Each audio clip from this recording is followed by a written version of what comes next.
ಎಳಕಲ್ ನಗರದಲ್ಲಿ doctor B R Ambedkar ಕಾಲೋನಿಯಲ್ಲಿ doctor B R Ambedkar ಪರಿಶಿಷ್ಟ ಜಾತಿ ಪತ್ತಿನ ಸಹಕಾರ ಸಂಘ ನಿಯಮಿತ ಇಳಕಲ್ನ ನೂತನ ಕಟ್ಟಡದ ಭೂಮಿ ಪೂಜೆ ಹಾಗೂ ಡಾಕ್ಟರ್ ಬಿಆರ್ ಅಂಬೇಡ್ಕರ್ ಕಾಲೋನಿಯ ಸಿಸಿ ರಸ್ತೆ ಉದ್ಘಾಟನೆ ಕಾರ್ಯಕ್ರಮವನ್ನು ಹಮ್ಮಿಕೊಳ್ಳಲಾಗಿತ್ತು. ಸನ್ಮಾನ್ಯ ಶ್ರೀ ಡಾಕ್ಟರ್ ವಿಜಯಾನಂದ ಎಸ್ ಕಾಶಪ್ಪನವರ್ ಜನಪ್ರಿಯ ಶಾಸಕರು, ಹುನಗುಂದ ಮತಕ್ಷೇತ್ರ ಮತ್ತು ಅಧ್ಯಕ್ಷರು, ಕರ್ನಾಟಕ ವೀರಶೈವ ಲಿಂಗಾಯತ ಅಭಿವೃದ್ಧಿ ನಿಗಮ ನಿಯಮಿತ ಬೆಂಗಳೂರು ಇವರ ಅಮೃತ ಹಸ್ತದಿಂದ ಭೂಮಿ ಪೂಜೆ ಹಾಗೂ ಸಿಸಿ ರಸ್ತೆ ಉದ್ಘಾಟನೆ ಕಾರ್ಯಕ್ರಮ ನೆರವೇರಿತು. ಇದೇ ಸಂದರ್ಭದಲ್ಲಿ ನಗರಸಭೆ ಅಧ್ಯಕ್ಷರು ಹಾಗೂ ಸದಸ್ಯರು ಹಾಗೂ ನಗರದ ಮುಖಂಡರು ಉಪಸ್ಥಿತರಿದ್ದರು.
ಇಳಕಲ್ ನಗರದ ಸಂವಿಧಾನ ಶಿಲ್ಪಿ ಡಾಕ್ಟರ್ ಬಾಬಾ ಸಾಹೇಬ್ ಅಂಬೇಡ್ಕರ್ ಅವರ ಒಂದು ಕಾಲನಿ,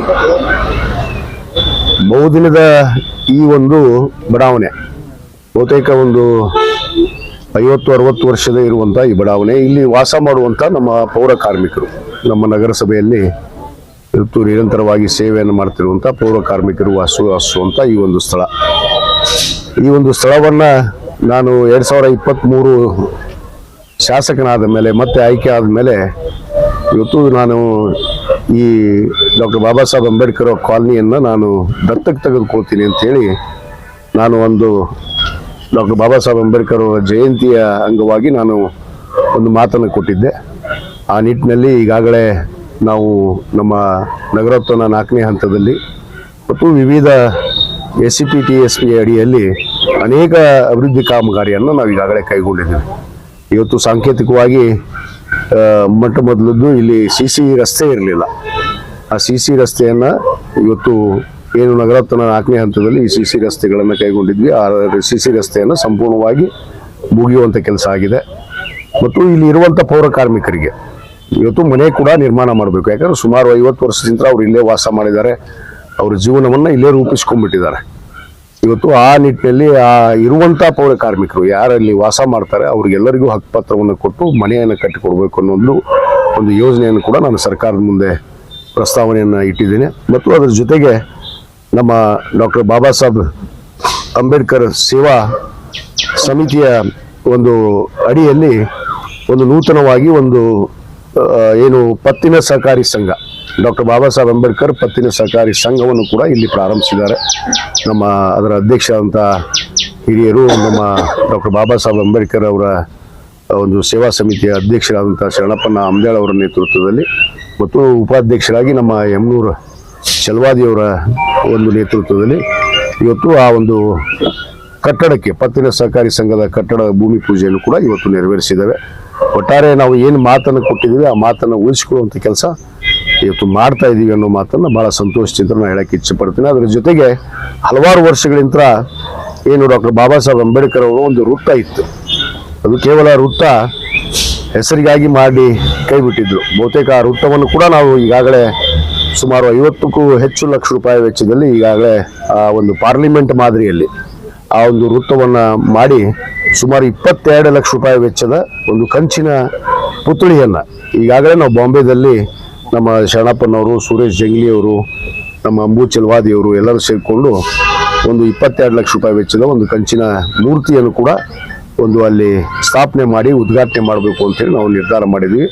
ಆ ಒಂದು ಡಾಕ್ಟರ್ ಬಾಬಾ ಸಾಹೇಬ್ ಅಂಬೇಡ್ಕರ್ ಅವರ ವೃತ್ತವನ್ನು ಏನು ಕಂಚಿನ ಪುತ್ಳಿಯನ್ನು ಉದ್ಘಾಟನೆ ಮಾಡೋದಕ್ಕೆ ನಾನು ನಮ್ಮ ಜನ ಸರ್ಕಾರದ ಮಾನ್ಯ ಮುಖ್ಯಮಂತ್ರಿಗಳಂತ ಸನ್ಮಾನ್ಯ ಸಿದ್ದರಾಮಯ್ಯ ಸಾಹೇಬರಿಗೆ ಮತ್ತು ಉಪಮುಖ್ಯಮಂತ್ರಿಗಳಾದಂಥ ಡಿ.ಕೆ. ಶಿವಕುಮಾರ್ ಇರ್ಬೋದು, ಅದೇ ರೀತಿ ಪ್ರಯತ್ನವನ್ನು ಮಾಡ್ತೀನಿ. ಖಂಡಿತವಾಗಿ ನಮ್ಮ AICCಯ ಅಧ್ಯಕ್ಷರಾದಂಥ ಡಾಕ್ಟರ್ ಸನ್ಮಾನ್ಯ ಮಲ್ಲಿಕಾರ್ಜುನ್ ಖರ್ಗೆ ಸಾಹೇಬರಿಗೆ ಮತ್ತು ಪ್ರಿಯಾಂಕಾ ಖರ್ಗೆ ಅವರು ಇರ್ಬೋದು, ಡಾಕ್ಟರ್ ಪರಮೇಶ್ವರ್ ಸಾಹೇಬ್ರು ಇರ್ಬೋದು, ಮತ್ತು H.C. ಮಾದೇವಪ್ಪನವ್ರು ಇರ್ಬೋದು, ಅನೇಕ ಜನ ಏನು ನಮ್ಮ ಮುನಿಯಪ್ಪನವರು KH ಮುನಿಯಪ್ಪನವ್ರು ಇರ್ಬೋದು, ಎಲ್ಲರಿಗೂ ಕರೆದು ಆ ಒಂದು ವೃತ್ತವನ್ನು ಉದ್ಘಾಟನೆ ಮಾಡಿಸ್ಬೇಕು ಅಂತೇಳಿ ಈಗಾಗಲೇ ಒಂದು ಅಂದಾಜು ಒಂದು ವಿಚಾರಗಳನ್ನು ನಾವು ಈಗಾಗಲೇ ಚರ್ಚೆ ಮಾಡಿದ್ದೇವೆ.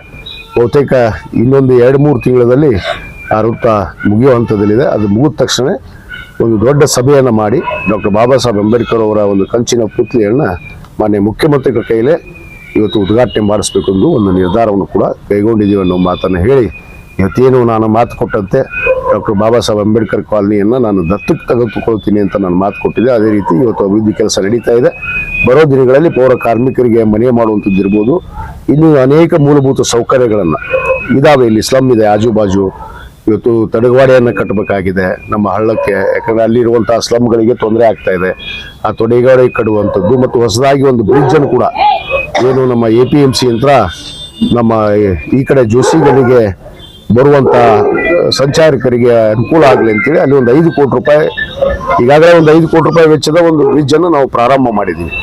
ಏನು ಅಲ್ಲಂಪುರ ಪೇಟೆಯಿಂದ ಇಳಕಲ್ ನಗರಕ್ಕೆ ನೇರವಾಗಿ ಸಿಟಿ ಎಂಟ್ರಿ ಆಗುವಂಥದ್ದು, ಅದು ಕೂಡ ಕಾಮಗಾರಿ ನಡೀತಾ ಇದೆ. ಇನ್ನೊಂದು 5 ಕೋಟಿ ರೂಪಾಯಿ ಈ ಬ್ರಿಡ್ಜನ್ನು ಕೂಡ ಕೆಲವೇ ದಿನಗಳಲ್ಲಿ ಅದನ್ನು ಭೂಮಿ ಪೂಜೆಯನ್ನು ಮಾಡಿ ಪ್ರಾರಂಭಿಸ್ತೀನಿ ಅನ್ನೋ ಮಾತನ್ನು ಈ ಸಂದರ್ಭದಲ್ಲಿ ಹೇಳಕ್ಕೆ ಇಚ್ಛೆಪಡ್ತೇನೆ. ಧನ್ಯವಾದಗಳು. ಆ ನೀಲನಕ್ಷೆಯಲ್ಲಿ ಮತ್ತು ವಿಶೇಷತೆ ಏನಾದರೂ ಇರಬೇಕು? ಇಲ್ಲಿರುವಂಥ ವಾಸಿಸುವಂಥ ಜನ ಏನು ಬಯಸ್ತಾರ, ಬಹುತೇಕ ಈಗ ಒಂದು ಭವನವನ್ನು ನಿರ್ಮಾಣ ಮಾಡಬೇಕು. ಅಂಬೇಡ್ಕರ್ ಸಮುದಾಯ ಭವನ ಅನ್ನೋದು ಇಲ್ಲಿ ಇದೆ. ಬಹುದಿನದಿಂದ ಇಲ್ಲಿ ಸಣ್ಣ ಪುಟ್ಟ ಈ ಕಾಲನಿಯಲ್ಲಿ ಈ ಒಂದು ಬಡಾವಣೆಯಲ್ಲಿ ಬರುವಂಥ ಅನೇಕ ಜನರಿಗೆ ಬಹಳಷ್ಟು ಅನುಕೂಲ ಆಗಿದೆ. ಮುಖ್ಯವಾಗಿ ಅದೊಂದು ಸಮುದಾಯ ಭವನವನ್ನು ನಿರ್ಮಾಣ ಮಾಡೋದಕ್ಕೆ ಈಗ ಮನವಿ ಮಾಡಿದ್ದಾರೆ. ಆ ಸಮುದಾಯ ಭವನ ಕೂಡ ಒಂದು ಅಂದಾಜು ವೆಚ್ಚದ ಪಟ್ಟಿಯನ್ನು ತಯಾರು ಮಾಡೋಕ್ಕೆ ನಾನು ಅಧಿಕಾರಿಗಳಿಗೆ ಹೇಳಿದ್ದೀನಿ. ಅದನ್ನು ಕೂಡ ಬರೋ ವರ್ಷದಲ್ಲೇ ಅದನ್ನು ಮುಗಿಸಿ ಒಂದು ಸುಂದರವಾದ ಭವನವನ್ನು ಈ ಮದುವೆ ಮುಂಜಿ ಕಾರ್ಯಕ್ರಮ ಮಾಡೋದಕ್ಕೆ ಜನರಿಗೆ ಅನುಕೂಲ ಆಗೋ ರೀತಿಯಲ್ಲಿ ಅದನ್ನ ಮಾಡ್ತೀವಿ. ಮತ್ತು ಏನಾದರೂ ಅವರು ಏನು ಈ ಬಯಸ್ತಾರ ಆ ಬಯಸಿದ ಕೆಲಸಗಳನ್ನು ಎಲ್ಲ ಮಾಡೋದಕ್ಕೂ ನಾವು ಬದ್ಧ ಆಗಿದ್ದೀನಿ ಅನ್ನೋ ಮಾತನ್ನು ಹೇಳಕ್ಕೆ ಇಚ್ಛೆಪಡ್ತೀನಿ. ಸರ್, ತಾವು ಶಿಕ್ಷಣದ ಬಗ್ಗೆ ಅಪಾರ ಪ್ರೇಮ ಹೊಂದಿದವರು. ಇದೇ ಬಡಾವಣೆಯಲ್ಲಿ ಹಳೆಯದೊಂದು ಶಿಕ್ಷಣ ಸಂಸ್ಥೆ ಇತ್ತು, ಅದನ್ನ ಉನ್ನತ ದರ್ಜೆಗೆ ಏರಿಸುವಲ್ಲಿ ತಾವೇನು ಕಾರ್ಯಕ್ರಮ ಕೈಗೊಳ್ಳಬಹುದು? ಯಾವುದು ನಮ್ದು ಕೇಂದ್ರ ಶಾಲೆ ನಮ್ಮ ಕೇಂದ್ರ ಶಾಲೆ ಬಹುದಿನದ ಶಾಲೆ. ಬಹುತೇಕ ಇಲ್ಲೆಲ್ಲ ಕೂತವರು ಅದ ಶಾಲೆಯಲ್ಲಿ ಓದಂತವರು ಅದಾರ ನಮ್ಮ ಇಳಕಲ್ ನಗರದಲ್ಲಿ. ಬಹುತೇಕ ನಾವು ಬೇರೆ ಶಾಲೆ ಓದಿರ್ಬೇಕು, ಆದರೆ ಅದೊಂದು ಮಾದರಿ ಶಾಲೆ ನಮ್ಮ ಕಾಲದಿಂದ. ಬಹುತೇಕ ಈಗಾಗಲೇ ಅಲ್ಲಿ ಡಾಕ್ಟರ್ ಮೌಲಾನಾ ಅಬ್ದುಲ್ ಕಲಾಂ ಅವರ ಒಂದು ಶಾಲೆಯನ್ನು ಕೂಡ ನಾವು ಪ್ರಾರಂಭ ಮಾಡಿದ್ದೀವಿ. ಸುಮಾರು 50 ಲಕ್ಷ ರೂಪಾಯಿ ವೆಚ್ಚದ 17-18ರಲ್ಲೇ ಮಂಜೂರಾದಂಥದ್ದು. ಕಳೆದ 5 ವರ್ಷ 18ರಿಂದ 23ವರೆಗೂ ಆ ಕಟ್ಟಡ ಪ್ರಾರಂಭ ಮಾಡಲಿಲ್ಲ. ದುಡ್ಡು ಮಂಜೂರಾತಿಯಾಗಿ ಅಲ್ಪಸಂಖ್ಯಾತ ಕಲ್ಯಾಣ ಇಲಾಖೆ ಅಂತ ದುಡ್ಡು ಮಂಜೂರಾತಿ ಇದ್ರೂ ಕೂಡ ಆ ಒಂದು ಕಾಮಗಾರಿಯನ್ನು ಪ್ರಾರಂಭ ಮಾಡಲಿಲ್ಲ. ಮತ್ತೆ ನಾನು 2023ಕ್ಕೆ ಶಾಸಕನಾದ ಮೇಲೆ ಮತ್ತೆ ಅದನ್ನ ಈಗ ಪ್ರಾರಂಭ ಮಾಡಿದ್ದೀನಿ. ಅದು ಕೆಲವೇ ದಿನಗಳಲ್ಲಿ ಮುಗಿಯುವಂತಿದೆ. ಆ ಒಂದು ಉದ್ಘಾಟನೆಯನ್ನು ಮಾಡ್ತೀನಿ. ಮತ್ತು ಅನೇಕ ಶಾಲೆ ಕೊಠಡಿಗಳು ಏನು ಎಲ್ಲವೂ ಶಿಥಿಲಗೊಂಡಿತ್ತು, ಬಹಳಷ್ಟು ಹಳೆ ಕಟ್ಟಡ ಇರೋದ್ರಿಂದ ಅವನ್ನ ನವೀಕರಣ ಮಾಡೋದಕ್ಕೆ ನಾವು ಈಗಾಗಲೇ ಕೆಲವಷ್ಟು ಅನುದಾನ ಕೊಟ್ಟಿದ್ದೀನಿ. ಮೊನ್ನೆ ತಾನೇ ಕಳೆದ ವರ್ಷ 4 ಕೊಠಡಿಗಳನ್ನು ಉದ್ಘಾಟನೆ ಮಾಡಿದ್ದೀನಿ. ಸೆಂಟ್ರಲ್ ಸ್ಕೂಲಲ್ಲೇ ಕೇಂದ್ರ ಶಾಲೆಯಲ್ಲಿ 4 ಕೊಠಡಿಗಳನ್ನು ಉದ್ಘಾಟನೆ ಮಾಡಿದ್ದೀನಿ. ಇನ್ನೂ ಅದನ್ನು ಅಭಿವೃದ್ಧಿಪಡಿಸೋದಕ್ಕೆ ಈಗಾಗಲೇ ನನ್ನ ಹತ್ರ ಮನವಿ ಮಾಡಿಕೊಂಡಿದ್ದಾರೆ. ಎಲ್ಲ ರೀತಿಯಲ್ಲಿ ಆ ಶಿಕ್ಷಣಕ್ಕೆ ಏನು ಅವಶ್ಯಕತೆ ಇದೆ ಅದಕ್ಕೆ ನಾವು ಅಭಿವೃದ್ಧಿಯನ್ನು ಮಾಡಿಕೊಡುವಂಥ ಕೆಲಸ ಮಾಡ್ತೀವಿ ಅನ್ನೋ ಮಾತನ್ನು ಹೇಳಕ್ಕೆ ಇಚ್ಛೆಪಡ್ತೀನಿ. ಬಡಾವಣೆಯಲ್ಲಿ ಕಟ್ಟಡಗಳು ಬಹಳ ಹಳೆಯದು, ಶಿಥಿಲಗೊಂಡವು. ಮಳೆ ಅತಿ ಹೆಚ್ಚು ಆಗ್ತಾ ಇದೆ, ಅದಕ್ಕೆ ಅಲ್ಲಿ ವಾಸಸ್ಥಳಕ್ಕೂ ತೊಂದರೆ ಆಗಿದೆ ಸರ್ ಇಲ್ಲಿ ಜನರಿಗೆ. ಸತ್ಯ ತಾವು ಹೇಳೋದು ಸತ್ಯ. ಯಾಕಂದ್ರೆ ಈ ಕಡೆ ನಾನು ಅದಕ್ಕೆ ದತ್ತಕ್ಕೆ ತಗೊಂಡಿದ್ದೆ. ಅವರಿಗೆ ಪೌರ ಕಾರ್ಮಿಕರಿಗೆ ನಾನು ಈಗಾಗಲೇ ಹೇಳ್ದಂಗೆ ಅವ್ರಿಗೆ ಹಕ್ಕುಪತ್ರ ಕೊಟ್ಟು ಒಂದು ಸುರಕ್ಷಿತವಾದ ಒಂದು ಮನೆಯನ್ನು ಕೂಡ, ಯಾಕಂದ್ರೆ 50 ವರ್ಷದ ಮನೆಗಳದಾವು, ಪಾಪ ಹಂಚಿನ ಮನೆ ಹಾಕ್ಕೊಂಡು ಅದರಾಗ ವಾಸ ಮಾಡಿಕೊಂಡು ಇಳಕಲ್ ನಗರಕ್ಕೆ ಸೇವೆ ಮಾಡ್ತಾ ಬಂದಿದ್ದಾರೆ. ಆ ಹೊಸ ಮನೆಗಳನ್ನು ಕೂಡ ನಿರ್ಮಾಣ ಮಾಡ್ಕೊಳ್ಳುವಂಥ ಕೆಲಸ ಮಾಡ್ತೀವಿ ಸರ್. ಇಲ್ಲಿ ಎಲ್ಲರೂ ಆದಷ್ಟು ಪೌರ ಕಾರ್ಮಿಕರು ಇಲ್ಲಿ ವಾಸಸ್ಥಳ ಅದ. ನಗರಸಭೆಯಲ್ಲಿ ಅವರು ತಮ್ಮ ದಿನನಿತ್ಯದ ರುಟೀನ್ ಒಳಗೆ ಭಾಗಿಯಾಗಿರ್ತಾರೆ. ಸರ್ ಅಲ್ಲಿ ತಾವೆಲ್ಲ ಪೌರ ಕಾರ್ಮಿಕರು ತಾವೆಲ್ಲ ವರ್ಕಿಗೆ ಹೋಗ್ತಾರೆ ಬೆಳಗ್ಗೆ 4 ಗಂಟೆಯಿಂದ. ನಾವ್ ಯಾರು ಇದ್ದಿರಲ್ಲ, ಅವಾಗೆ ಅವರೆಲ್ಲ ವರ್ಕಿಗೆ ಇರ್ತಾರೆ. ಬಟ್ ಅಲ್ಲಿ ಅವರಿಗೆ ಸುರಕ್ಷಾ ಕವಚಗಳನ್ನ ನಗರಸಭೆಯಿಂದ ಪ್ರೊವೈಡ್ ಮಾಡಿಲ್ಲ ಸರ್. ತಾವು ಓಪನ್ ಆಗಿ ಇಳಿದು ಗಟ್ಟರಲ್ಲಿ ಸುರಕ್ಷಾ ಕವಚಗಳನ್ನ ಕೊಟ್ಟಿಲ್ಲ ಅಂತ ಖಂಡಿತವಾಗಿ ನಾನು ಮಾತಾಡ್ತೀನಿ ನಮ್ಮ ನಗರಸಭೆ ಕಮಿಷನರ್ಗೆ.